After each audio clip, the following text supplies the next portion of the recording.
The Upanishads, translated by F. Max Muller in two parts. Part 1, Aitareya Aranyaka. Second Aranyaka, first Atyaya, fifth Kanda. Then the Devas carried him, the breath, forth, and being carried forth, he was stretched out. And when people said, he was stretched out, then it was in the morning.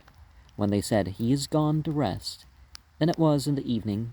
Day therefore is the breathing up, night the breathing down. Speech is Agni, sight, that Aditya, sun, mind, the moon, hearing, the dis, quarters. This is the Prahitam Samyoga, the union of the entities as sent forth. These entities, Agni and so on, are thus in the body, but their phenomenal appearance yonder is among the deities. This was intended.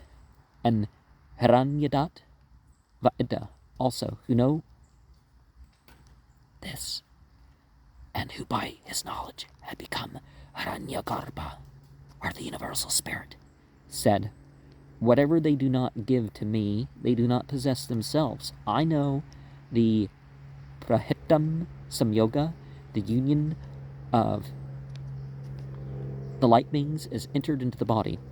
This is it. To him who knows this, all creatures without being constrained offer gifts. That breath is to be called Satya, the true. For Sat is breath, Te is food, Yam is the sun. This is threefold, and threefold the I also may be called, it being white, dark, and the people. He who knows why true is true, why Satya is Satya, even if he should speak falsely, yet what he says is true. And all these are plays on words, pratar being derived from prataya, sagam from samagat. The real object, however, is to show that breath, which is the uktha, which is the worshipper, is endowed with certain qualities, viz. Times, speech, and so on. The meaning is that the four entities, Agni, Aditya, Moon, and Dis, proceed from their own places and dwell together in the body of man. So, like, when these operations evoke parts of you, that doesn't mean they're not having a external role, too. Because people go to extremes one way or the other. That's not what's being said, is that it's definitely psychological or physiological, well, both at the same time, and it's, referring to external objects and beings. And they only have a part in you, right? And this is called the Prahitam Samyoga. Prahit is explained as Prahita, placed, sent. It is probably formed from he, not from the.